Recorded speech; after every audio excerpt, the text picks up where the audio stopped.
Langston's grandmother had taught him to be proud of being black. When a famous black scientist and teacher, Booker T. Washington, came to town, they had gone to hear him speak at the University of Kansas. Langston was given books to read by W.E.B. Du Bois, along with issues of the magazine The Crisis, which Du Bois edited. For entertainment, Langston memorized poems by Paul Laurence Dunbar, an important black poet. He realized the importance of education and studied hard to become a model student.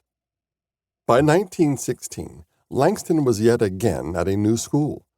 When it came time to graduate 8th grade, he was elected class poet by his classmates. Langston had never written a poem in his life, but his teacher told him, "There's a first time for everything." 14-year-old Langston decided to try.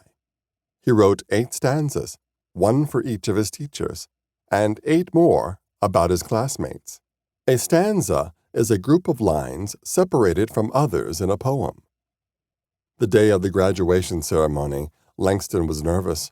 There was a chorus on stage, along with musicians and other performers. Langston sat separate from his class, facing the audience. His palms sweated as he waited for his turn to speak.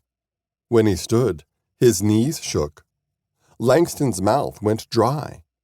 But he read his poem, and everyone cheered. It was the first time Langston received applause in his entire life. "It had never occurred to me to be a poet before, or indeed a writer of any kind," Langston remembered.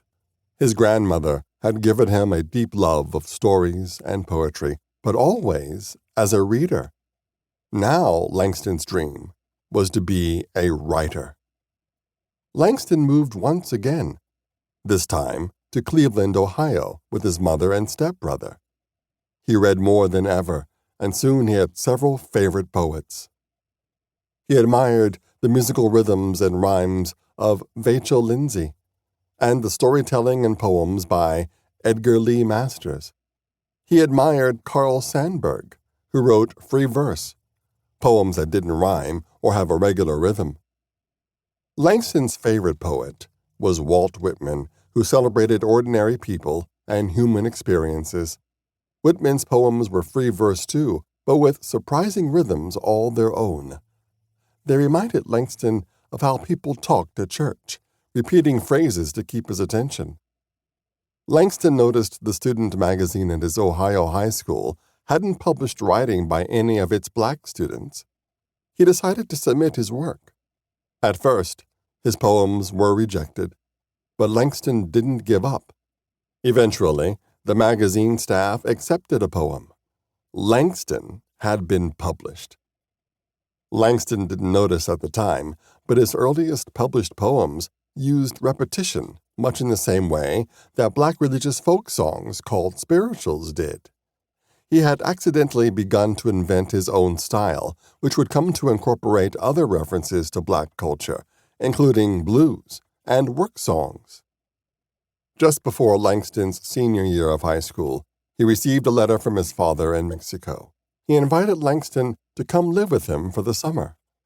Mr. Hughes was wealthy now and owned a ranch. Langston was eager to get to know the man and to go on an adventure. Sadly, the trip wasn't at all what Langston had expected, and neither was his father. In Mexico, people believed Langston's father was a dark-skinned white man, not black at all, and Langston was forbidden from revealing the truth.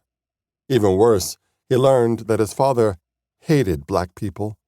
He called them terrible names and believed untrue ideas about them. Langston's father offered to pay for Langston to go to college, but only if he studied to be a mine engineer and didn't become a writer. He wanted Langston to go to Switzerland after graduation, return to Mexico for work, and leave the United States for good. It would mean giving up everything Langston wanted for his own life. Langston had one last year of high school to think about it. By the following summer, he would have to decide which direction his life would take.